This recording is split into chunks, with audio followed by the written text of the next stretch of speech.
ओम। हिंदू संगठन क्यों और कैसे। प्रकरण 5वां। तृतीय कारण, बाल विवाह और पददलित स्त्री समाज। खंड पहला।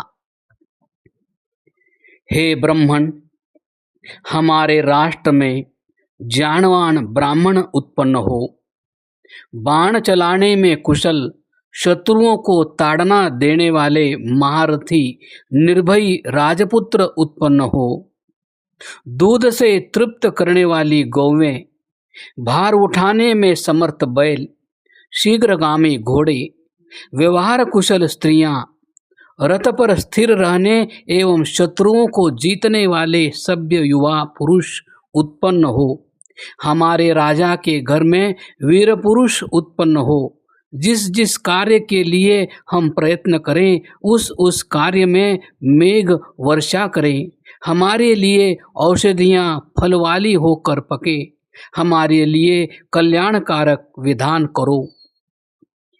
आज से लगभग 6000 वर्ष पूर्व, जब से कि हमारी संस्कृति और सभ्यता का पतन आरंभ हुआ है, प्रत्येक घर और प्रत्येक यज्ञशाला में उपयुक्त प्रार्थना की जाती थी।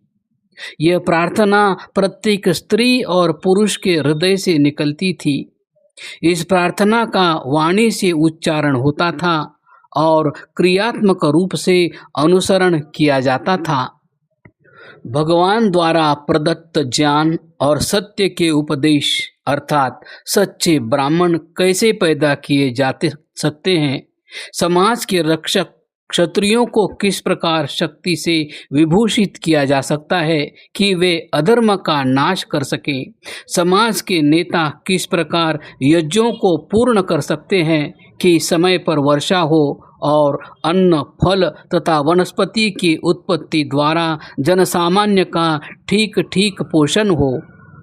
वैदिक और जीवन विज्ञान के अनुसार इसका एकमात्र यही उत्तर हो सकता है, और वह उत्तर हमारे समाज के प्रथम कानून निर्माता मनु के शब्दों में है।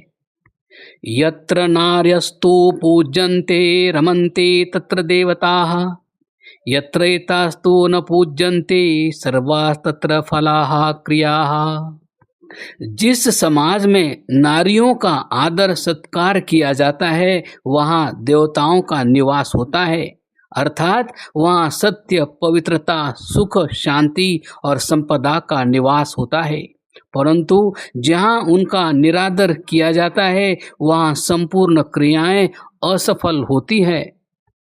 जब तक समाज में स्त्रियों का स्थान देवी के रूप में था और वे अपने कर्तव्यों और अधिकारों में भाग बटाती थी, तब तक प्राचीन आर्यावर्त संसार का गुरु बना रहा।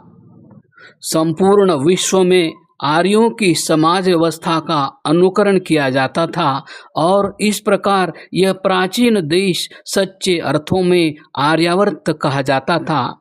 हमारे प्रथम स्मृतिकार के शब्दों में, एतद्देश प्रसूतस्य सकाशादग्रजन्मना स्वं स्वं चरित्रं शिक्षेरन् पृथिव्यां सर्वमानवाः। संपूर्ण विश्व के निवासी ब्राह्मणों के चरणों में बैठकर सभ्यता का पाठ पढ़ने के लिए इस देश में आते थे। उस समय कोई भी व्यक्ति आत्मविनाश को निमंत्रण दिए बिना आर्य देवियों को कामातुर चक्षुओं से नहीं देख सकता था। कोई भी पापी दंड पाए बिना नहीं बच सकता था। परंतु जब हम में से ही अभिमान और लंपटता में चूर होकर दुशासन जैसे राक्षस पैदा हो गए और समाज की द्रौपदियों के सतीत्व पर आक्रमण करने लगे, तो महाभारत के युद्ध का जन्म हुआ। इसने न केवल हमारी पवित्रता और पराक्रम को नष्ट कर दिया, अपितु सच्चा ब्राह्मणत्व और रक्षक क्षात्र धर्म भी नष्ट हो गया। तब वाम मार्गियों ने गुप्त रूप से आमोद प्रमोदन के आयोजन आरंभ किए। परिणामतः समाज अव्यवस्थित हो गया। देश के विभिन्न भागों में छोटे छोटे राजा उठ खड़े हुए और वे ईर्ष्या और द्वेषवश एक दूसरे से लड़ने झगड़ने लगे। उनका एकमात्र यदि कोई आदर्श था तो वह था विजित प्रदेशों का उपभोग और सामाजिक अव्यवस्था को जन्म देना। सारांश यह है कि लगभग 1300 वर्ष पूर्व हर्षवर्धन के राज्यकाल के समय भारत की अवस्था यह थी। बाल विवाह एक अज्ञात वस्तु थी, इसलिए बाधित वैधव्य नहीं था और हिंदू समाज की शांति में कोई खलल नहीं पैदा हुआ। परंतु जब अत्यंत सुसंगठित रूप से, सुदृढ़ धार्मिक श्रद्धा से और पूर्ण पौरुष के साथ मुस्लिम आक्रांताओं ने इस देश पर आक्रमण करके असंगठित हिंदू शत्रुओं को पराजित कर दिया, तो हिंदू नवयुवतियां विजेताओं की कामुकता की शिकार होने लगी। उत्तर भारत के कुलाचार भ्रष्ट हिंदुओं ने हिंदू घरों पर मुस्लिम गाजियों के इन आक्रमणों से बचने के लिए बाल विवाह और पर्दे जैसी अप्राकृतिक वस्तुओं को रिवाज के रूप में अपने समाज में ग्रहण कर लिया। छोटी छोटी कन्याओं का छोटे छोटे लड़कों से ब्याह होने लगा और कभी कभी तो उदरस्त बच्चों का वागदान कर दिया जाता था। वह निरंकुश और निर्दयी मुसलमानी शासन अब भूत की वस्तु हो गया है। हिंदू समाज की जीवनी शक्ति को नष्ट करने वाली सामाजिक कुरीतियों को समाप्त कर देने के लिए परिस्थितियां गत 80 वर्ष से अनुकूल है, परंतु रिवाज के जाल में जकड़ा हुआ हिंदुत्व अभी तक सोया हुआ है और हिलने तक में आपत्ति करता है। भारत के दूरतम कोने तक हिंदुओं में अब भी बाल विवाह प्रचलित है।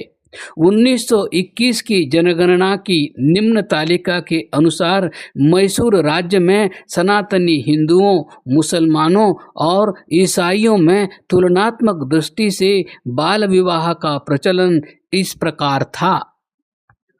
5 वर्ष की आयु से पूर्व विवाह हुए हिंदू 75 लड़के, 128 लड़कियां। ईसाई ना लड़के 1 लड़की। मुसलमान 2 लड़के 2 लड़कियां। 5 से 10 वर्ष की आयु में विवाह हुए हिंदू 424 लड़के, 2851 लड़कियां। ईसाई 1 लड़का 5 लड़कियां। मुसलमान 6 लड़के 27 लड़कियां। कुल 55 लाख निवासियों में से लगभग 3.5 लाख मुसलमान हैं और 1 लाख ईसाई तथा अन्य संप्रदाय हैं। यदि मुसलमानों और ईसाइयों में भी बाल विवाह उसी प्रकार प्रचलित होता जिस प्रकार हिंदुओं में है, तो उन दोनों संप्रदायों में 10 वर्ष की आयु तक ब्याहे गए लड़के और लड़कियों की कुल संख्या 3478। यह संख्या इस वर्ष की आयु तक ब्याहे गए हिंदू बच्चों की है का 11वां भाग होती, अर्थात लगभग 316 होती। मुसलमान और ईसाइयों में 10 वर्ष की आयु तक ब्याहे गए बच्चों की कुल संख्या 44 तक ही पहुंचती है।